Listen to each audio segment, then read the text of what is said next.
Singapore airport. அந்த Singapore ஏர்போர்ட்டுக்குள்ளே ரூபா வந்தா, லக்கேஜ் எல்லாம் அனுப்பிச்சிட்டு போர்டிங் பாஸு வாங்கிட்டா, உள்ளே நடந்தா, பெங்களூர் போக வேண்டிய லாபியில் போய் உட்காந்தா. அங்கே உட்காந்துருக்கும்போது அவளை பற்றி நம்ம கொஞ்சம் சொல்லுவோம். அவளுக்கு வயசு ஏழத்தால் ஒரு 28 வயசு இருக்கும். வட்டமான முகம், அழகான கண்கள், கண்ணை கதுப்பு அப்படியே பார்த்தா அவ்வளோ உப்பலாக இருந்தது. அதில் சின்ன சின்ன பருக்கள் கூட இருந்தது. அது கவர்ச்சியை கொடுத்தது. அழகான முகம் மட்டும் இல்லை, கவர்ச்சியான தேகம் கூட. அவளை பார்த்துக்கிட்டே இருக்கலாம் போல இருக்கு. போகிற வரவங்க அவளை ஒரு லுக் பண்ணாமல் யாரும் போகலை. அப்படிப்பட்ட கவர்ச்சியோடு இருக்கிற அந்த பொண்ணை நோக்கி ஒருத்தன் வந்தான். அவன் யாருன்னா, நோக்கி வந்தவன் பேர் பாபு. அந்த பாபு பற்றி சொல்கிறதுக்கு முன்னால் வழக்கம் போல் சொல்கிறது தான். நம்ம சேனலை உங்கள் சேனலாக நினச்சி லைக் பண்ணி ஷேர் பண்ணி சப்ஸ்கிரைப் பண்ண மறந்துடாதீங்க. பாபுக்கு வயசு கிட்டத்தட்ட 28 இருக்கும். நல்ல உயரம், நல்ல சகப்பு. அவன் நேராக வந்து அவன் முன்னால் உட்காந்தான். உட்கார்ந்த பிறகு அவளையே உற்று பார்த்தான். அவளும் பார்த்தா, ஏன் தன்னை இவன் இப்படி பார்க்குறான் அப்படின்னு ஒரு கேள்வி அவன் மனசுக்குள்ளே எழுந்தது. இருந்தாலும் இதுக்கான பதிலை அவன்கிட்ட இப்படி கேட்க முடியும். அவள் தன்னுடைய பார்வையை திருப்பிக்கிட்டா. உடனே டக்குன்னு உங்கள் பேர் ரூபா தானே அப்படின்னு அவன் கேட்டபோது இவளுக்கு ஷாக் ஆச்சு. ஆமாம், நீங்கள் யார் அப்படின்னு அவள் கேட்டான். பாபு உடனே தன்னுடைய ஐடி கார்டை காட்டினான். அதை பார்த்தவ ஷாக் ஆகிட்டான். ஏன்னா கஸ்டம்ஸ் அதிகாரி இன் இந்தியா, அதுவும் பெங்களூரில் இருக்கிறவன். இதை பார்த்துட்டு அவள் கொஞ்சம் மறண்டா. நான் உங்களுடைய பேக்கை பார்க்கலாமா அப்படின்னு அவன் கேட்டான். இவளுக்கு தூக்கி வாரி போட்டது. நான் ஒன்றும் கடத்தலையே, இதையும் செய்யலையே அப்படின்னா. ஒன்றும் கடத்தலை, விட்டாக்க என்ன நீங்கள் கடத்திடுவீங்க போல இருக்கு. அந்த அளவுக்கு அழகாக இருக்கீங்க. அதை பற்றி அப்புறம் பேசலாம். இருந்தாலும் உங்கள் பேக்கை நான் பார்த்தே ஆகணும், கொடுக்குறீங்களா அப்படின்னு அவன் கேட்கும்போது அவள் கொஞ்சம் தயங்கிக்கிட்டு சரி இந்தாங்க என்னுடைய பேக்கை அப்படின்னு அவன்கிட்ட கொடுத்தான். அவன் அதை எடுத்து சோதனை பண்ணிக்கிட்டே இருக்கும்போது இவளுக்கு கொஞ்சம் வேர்க்க ஆரம்பிச்சது. அந்த பக்கம் இந்த பக்கம் பார்த்துக்கிட்டு இருந்தா.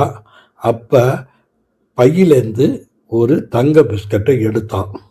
தங்க பிஸ்கட்டை எடுத்து காட்டும்போது இவளுக்கு தூக்கி வாரி போட்டுது.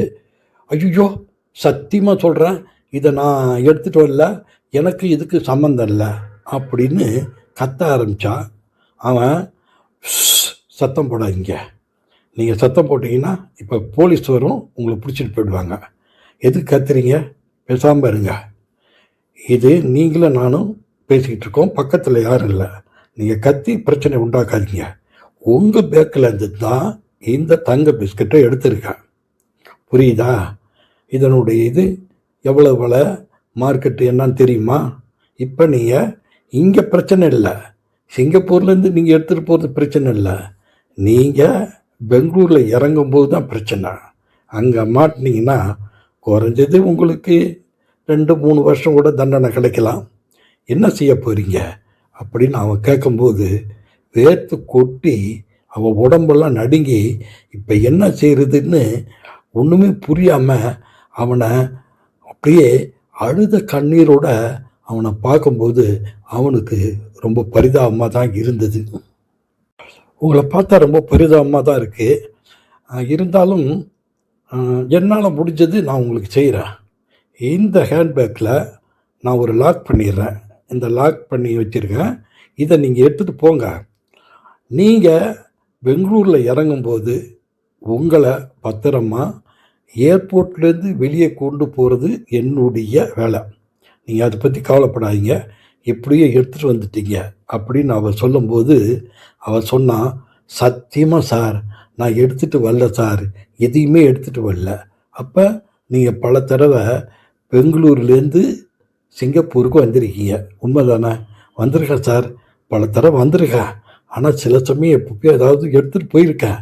ஆனால் இந்த தரம் எதையுமே எடுத்துகிட்டு போகல. அப்படி சொல்லாதீங்க. என்ன வந்திருக்கீங்க, ரெக்கார்டாக இருக்குது.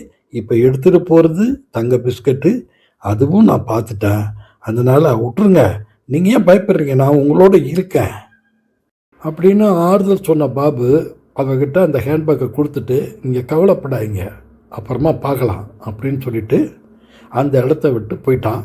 இப்போ அவளுக்கு வயிற்றே கலக்க ஆரம்பிச்சிட்டு, என்ன செய்யுது, இதை நம்ம எடுத்துகிட்டு போகலையே, இது இந்த தங்க பிஸ்கட் எப்படி வந்தது, இந்த கொஷின்னு அவன் மனத்துக்குள்ளே அப்படியே அலைப்பாஞ்சிக்கிட்டு இருந்தது. அப்போ அனௌன்ஸ் பண்ணாங்க ஃப்ளைட்டு கிளம்புறது, போர்டிங். உடனடியாக இவன் கீழே நின்னா, டிக்கெட்டை கொடுத்தா, உள்ளே போனால் ஃப்ளைட்டுக்குள்ளே உள்ளே போகும்போது அங்கே 33வது ரோ அவளுது. அதாவது இது போயிங் விமானம். லெஃப்டில் ரைட்டில் 3 சீட்டு இருக்கும், மிடில் 4 சீட்டு இருக்கும். இவளுக்கு 33வது ரோவில் ஏ, அதாவது விண்டோ சீட்டு. அங்கே போய் உட்காந்து படப்படப்போடு இருந்தா. இவளுக்கு என்ன செய்யறதுன்னு தெரியல. இப்படி ஒருத்தன் சொல்லிட்டு போயிட்டானே அப்படின்னு இவளுக்கு ஒரே குழப்ப நிலையில் இருக்கும்போது, அந்த நேரத்தில் எக்ஸ்கியூஸ் மீ அப்படின்னு ஒரு குரல் கேட்க பார்த்தா, இவன் பக்கத்தில் பி சீட்டில் உட்காந்தான். என்ன இது ஆச்சரியமாக இருக்கே, நீங்கள் எங்கே போனாலும் என்னுடைய விதி உங்களே துரத்துத, என்ன செய்யுது, கவலைப்படாதீங்க நான் இருக்கேன் அப்படின்னு அவன் தோலை தட்டி உக்காந்தான். சிங்கப்பூர்லேருந்து கிளம்புற ஃப்ளைட்டு இரவு 8 மணி கிளம்புது.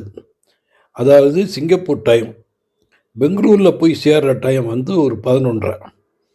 அதே சமயத்தில் இவன் பக்கத்தில் உட்காந்தால ஹாய்னு சொல்லிவிட்டு, கடைசி ஒரு 3 சீட்டு பக்கத்தில் கிட்டத்தட்ட பல சீட்டுகள் காலி. லாஸ்ட்டில் இவங்க மட்டும்தான் உட்காந்துருக்காங்க. இவன் பக்கத்தில் சீட்டோட காலி, அந்த ரோவே காலி. அது ஒரு நேரத்தில் ஒரு அரை மணி நேரம் கழித்து உணவு பரிமாறிச்சு. அதாவது ஃப்ளைட்டில் உணவு கொடுக்க ஆரம்பித்தாங்க. அதை இவனும் சாப்பிட்டான், அவனும் சாப்பிட்டான். சாப்பிடும்போது பயப்படாமல் சாப்பிடுங்க, நான் தான் இருக்கேன்னு சொல்லிட்டல்ல அப்படின்னு தைரியம் கொடுத்துட்டு அவளை சாப்பிட சொன்னான். அவளும் சரின்னு சாப்பிட்டான். 1 மணி நேரத்துக்கு பிறகு உணவுலாம் பரிமாறி முடிஞ்சுது. அதன் பிறகு லைட் ஆஃப் பண்ணாங்க. ஆஃப் பண்ணி முடிஞ்ச பிறகு எல்லோரும் தூங்க ஆரம்பித்தாங்க. இவன் மட்டும் தூங்கலை. அவளும் படப்படப்போடு தூங்காமல் இருந்தா. இவன் டக்குன்னு தன்னுடைய கையை அவள் இடையில் கொண்டு போய் வச்சான். அவள் எதுவுமே செய்யலை.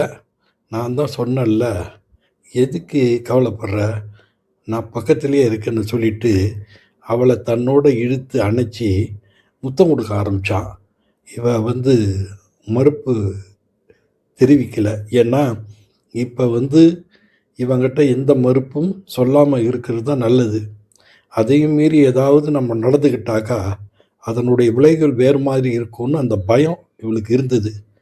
அந்த பயத்தின் அடிப்படையிலே பேசாமல் இருந்தால், இவன் கொஞ்சம் கொஞ்சமாக எல்லை மீறி என்னென்ன செய்யணுமோ அவளை உடம்ப அப்படி தடவி பலவித சித்து விளையாட்டெல்லாம் செய்ய ஆரம்பித்தான்.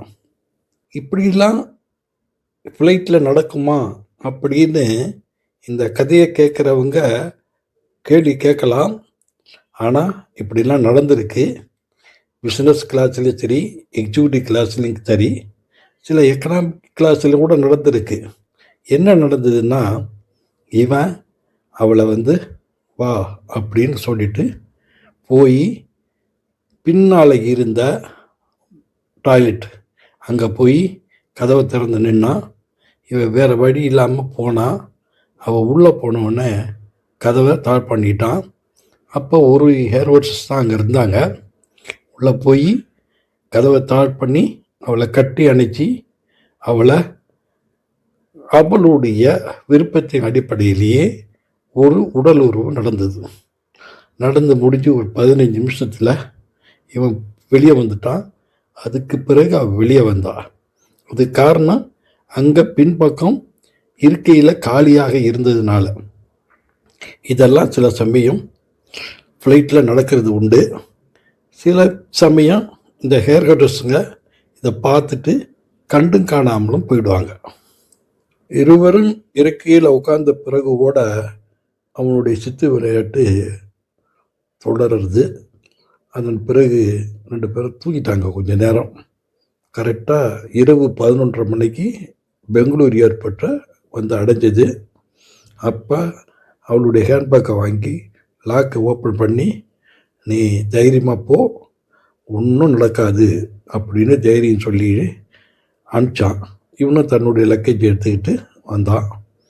வெளியே அங்கே அவளுக்காக காத்திருந்தான். அவள் வந்தா. அவள் பயம் இருந்தது.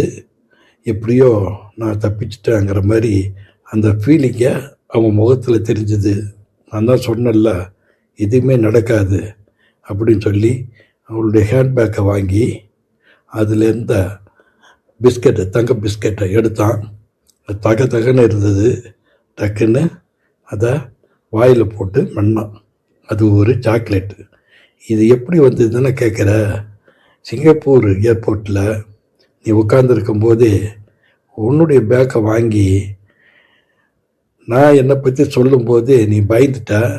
அந்த பக்கம் இந்த பக்கம் பார்க்கும்போதே இந்த டம்மி கோல்டை உள்ளே வச்சேன்.